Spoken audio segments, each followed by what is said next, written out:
Так, туғандар, ассаламу алейкум. Барыңыздар бір лайк менен кирип келиңиздер. Бүгүнкү күндө рубль өтті, сонун жаңылык көрсөттү.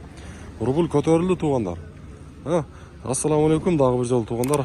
Жалпы биздин YouTube көрүүчүлөр, так маалымат каналыбыздын катталуучулары, алыстан жакындан көрүп жаткан биздин мекендештер, Ноокат жергесинде, Ноокат шаарында бүгүн валюта курстар дегеле рубльдүн абалыты сонун туғандар. Лайктан басып коюңуздар. Мынакей, мен сиздерге ошо рубльди тааныштырууну баштайын, курстарды.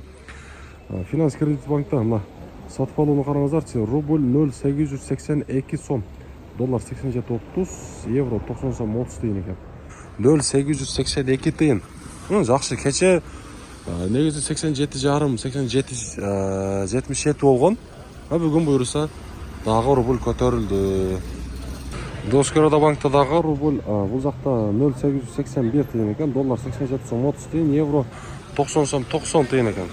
Так, эми акча алмаштыруучу жерди көрсөтөйүнчү. Валютчиктер кандай койду курсту?